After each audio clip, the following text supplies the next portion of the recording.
Hello, good morning mga kabayan. Ngayong umaga kabayan, tayo ay ta-travel mula dito sa Cavite. Pupunta tayo ng Mindoro kabayan. Mag-land trip tayo. Yan, may bagahe na. Medyo nasasabik tayo mag-travel kabayan, kaya magta-travel tayo ngayon. Kasama na naman natin si Vladimir mga kabayan. Tayo ay mag-land trip. Update ko kayo bayan sa biyahe namin papuntang Mindoro. Thank you.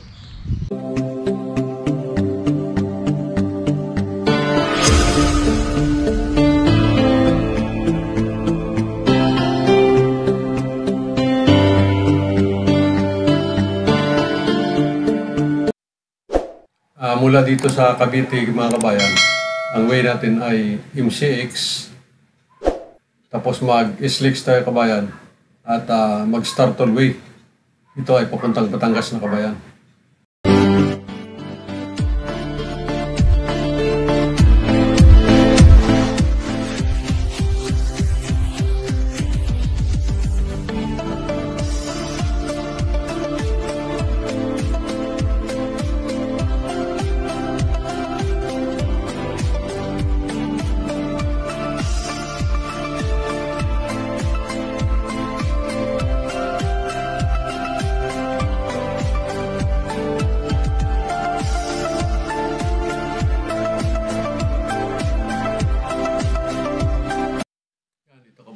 Lalabas tayo ng MCX at papasok na tayo sa SLEX mga kabayan.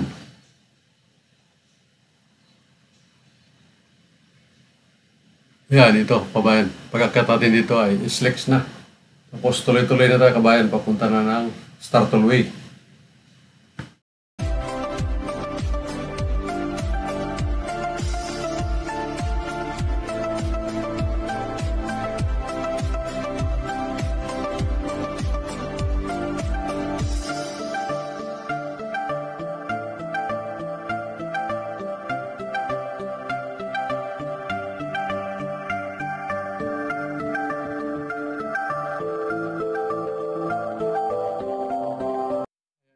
Ito, papasok na tayo ng Star Tollway going to Batangas na kabayan. Yan.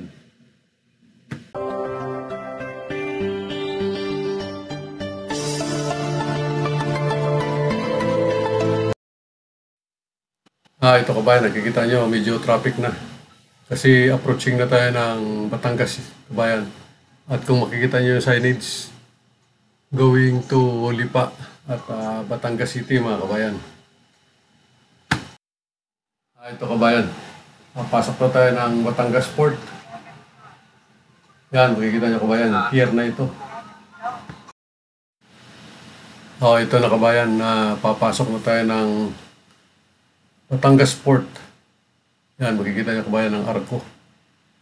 Ito na yung pinaka-entrance ng Batangas Port mga kabayan.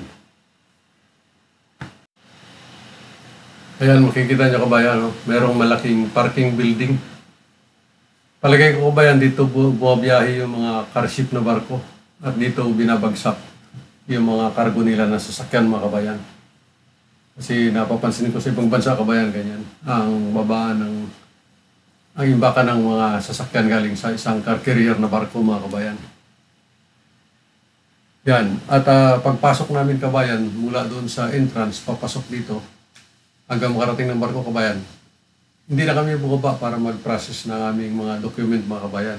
Tulad ng ticket at saka mga papeles para sa pag-transport ng ating sasakyan mga kabayan. Along the way lang kabayan ang processing. May mga mag-assist lang ng mga crew o mga staff ng Montenegro. Montenegro kasi sinakyan namin kabayan para sa pagsakay namin sa barko mga kabayan. Kaya wala namang problema kabayan, suwabe lang. Madali lang kabayan ngayon ang pag-transport ng sasakyan. Ito na, papasok na kami ng barko kabayan. Bali, sakay pa rin yung mga pasahero mga kabayan hanggang dito talaga sa loob ng barko. At doon na lang nung bago kami mag-park mga kabayan, saka lang bumaba yung pasahero para umakyat doon sa accommodation mga kabayan. Naglakad na lang sila. Kaya swabe lang kabayan ang biyahe ngayon. At saka yung itong mga barko kabayan ng Montenegro, makikita nyo. Santa Alberta, bago kabayan. Mga bago na ngayon ang barko ng biyaheng Batangas to Calapan mga kabayan. Magaganda na siya. At hindi na katulad ng araw na mga bulok-bulok na barko kabayan na talawangin. Ngayon makikita nyo, parang car ship na rin kabayan na malaki. Yan, marami rin siyang sakay mga kabayan. At ang mga crew makikita mo, talagang naka-uniform. Kompleto sila mga kabayan, naka-complete uniform talaga sila. Kaya ma-identify mo yung mga crew ng Montenegro kabayan.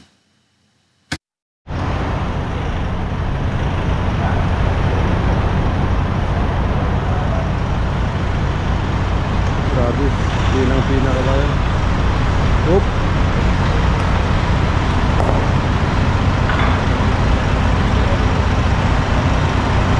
Oop!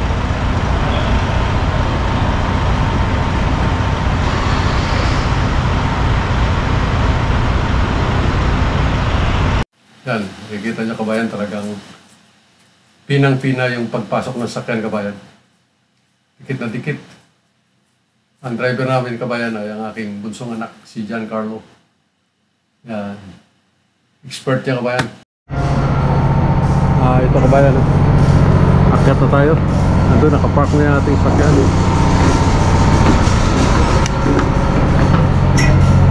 Ito ang bagong barko ng Montenegro.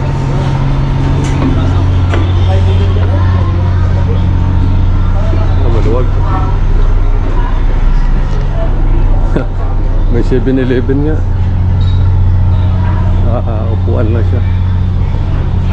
Ayan.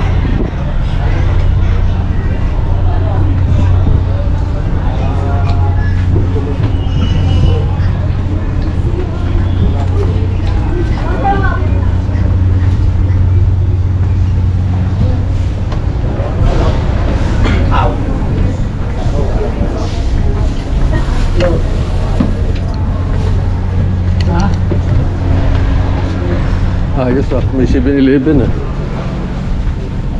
Baka may siupaw dito.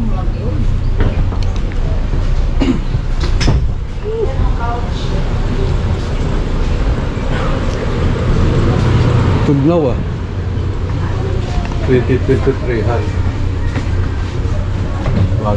Bagong barko ito kabayan. Medyo maganda pa yung kanyang mga upuan. Wala naman tao Uy, baka may nakaupo na, wala? Pinangkalingan lang natin mga bata. Wala, may witness tayo. Sige po. Pag may tao, si Jisa yung sisihin. Ito po kayo. Dito kami sa, anong tawag dito? VIP accommodation. VIP accommodation with table. Yan. Pero may additional na 50 pesos pala kabayan pag dito kayo upo. At least ayos di kabayan. Kung grupo kayo, at least pwede kayo mag-chikahan dito. Kwento-kwentuhan. Underway nito kabayan. Matakbo na yung barko. Punta na tayo ng Mindoro. Ano?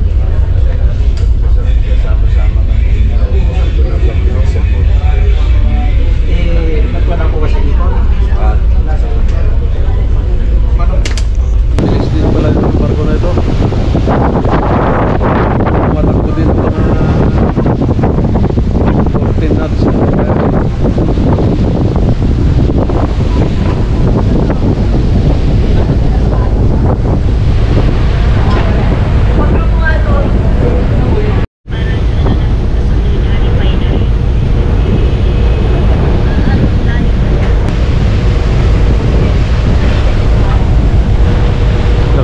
Mayroong napakalaking image kabayan ng hindi natin malaman kung anong kabayan. Ito yung CR ng barko kabayan. Makikita nyo malinis din siya. Bago kasi kabayan. Yan ang pangalan ng barko kabayan. Santa Alberta. Bagong barko ito kabayan ng Montenegro. Yan, makikita nyo kanilang kantin mga kabayan. 7-Eleven. Kompleto kabayan kung ano yung makikita mo sa 7-Eleven meron dyan. Order ka ng siupaw, mga donut, meron kabayan, kape. Kaya ayos lang kabayan, lalo na kung doon ka nakaupo sa VIP.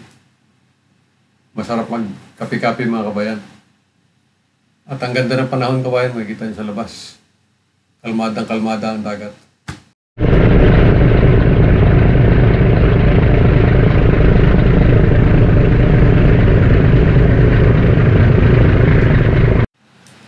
Yan, makikita niya kabayan. No? Ito ang upuan dito sa labas mga kabayan. Kung ayaw mo mag-VIP, dito lang, okay na rin kabayan.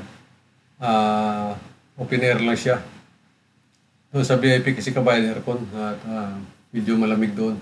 Pero may additional na 50 pesos per head kabayan. Pero ayos na rin. Yan, ang mga cargo na sasakyan kabayan. Marami rin, may mga van din kabayan. Close van.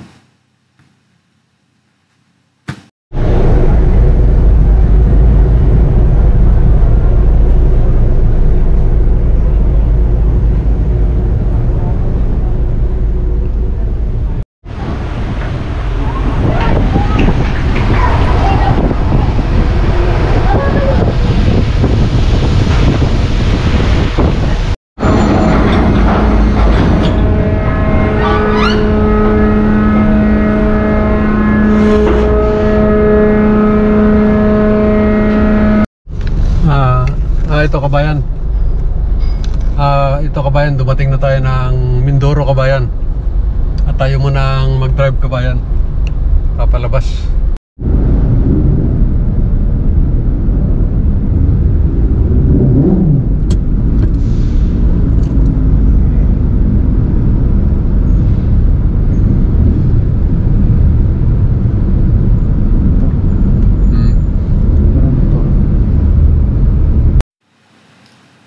Yan, ito ay papalabas na kami ng pier mga kabayan dito sa Calapan, Oriental, Mindoro.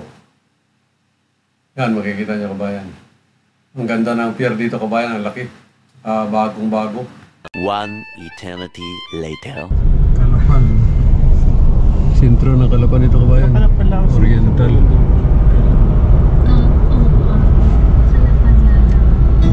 Ganda rin dito. May Jollibee, may McDo.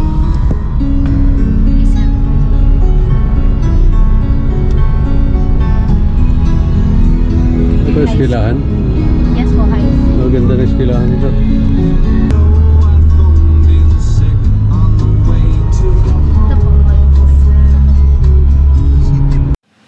Ito dito kami dumaan sa sentro ng Calapan mga kabayan. Ito ay pabalik na kami ng Batangas kabayan. Bali galing na kami dito ng Nauhan. At tapos na kami mamiesta kabayan. At ito makikita nyo, ang ganda rin pala dito sa sentro ng Calapan mga kabayan. May malaking simbahan. Ito, pumipila na kami dito kabayan pa sakay na ng barko. Montenegro ulit.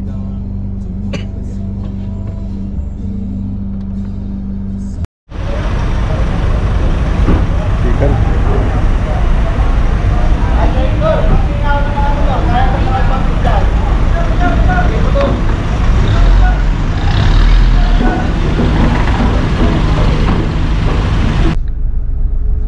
Ito kabayan, no? Sa mga nagtatanong kung magkano ang pamasahe ng sasakyan kabayan patawid ng from Batangas to Calapan, Mindoro kabayan. Ito binayaran natin. Pick up na sasakyan kabayan 3 to 40. At libre na yung driver dyan kabayan. Tapos ang per head naman papuntang Calapan mga kabayan, per head 528 ang bawat isa. Ito may additional kabayan, passenger terminal fee 30 bawat tao. At meron pang Roro terminal ticket na 129. Yan ang total na babayaran mo kabayan pagka gagamit kayo ng sasakyan. Yan ang update ngayon kabayan dito sa biyaheng Batangas to Calapan, Mindoro kabayan. At nasa 2 hours 2 hours mahigit ang biyahe kabayan, papunta from Batangas to Mindoro kabayan. Yan ang update sa mga gustong mag-travel. At least may idea na kayo. Siya nga pala kabayan, yung binanggit kong rate na yan kabayan ay one way lang yan. Bali-balikan, times 2 mo na lang yan kabayan. Idea lang kabayan, kung galing kayo ng Batangas papunta ng Mindoro sa Calapan mga kabayan, kung may dala kayong sasakyan, dire-diretso na kayo kabayan. Dito sa kami kanina, dahil dumating kami halos may biyahe na kabayan, dire-diretso lang. Hindi naman masyado mabusisi kabayan kasi dumating kami dito sa pier, dire-diretso lang. At doon na lang din pinrasis yung mga ticket namin kabayan. Kaya hindi na masyadong mabusisi kabayan, di katulad nung araw na pipila ka pa doon sa counter. Ngayon dito pa lang kabayan, pagpasok pa lang pinaprocess na yung mga papel, tuloy-tuloy lang kabayan. At nung pabalik naman ng Calapan to Batangas kami kabayan, nag-book kami ng advance. At yun, dire-diretso din kabayan, wala na rin. Bali, kinuha lang namin yung aming ticket doon sa Montenegro kasi kami nag-book kabayan. At yun, dire-diretso na rin kabayan, wala na masyadong mabusisi yung mga inspection o ano pa. Basta may dala kayo sakyan, mabilis lang kabayan. Kaya okay na rin dito, may pagbabago na rin kabayan. Hindi katulad ng araw na talagang mahirapan pa kabayan ang process ng mga document, pagtawid ng barko, pagtawid ng sasakyan sakay na barko kabayan.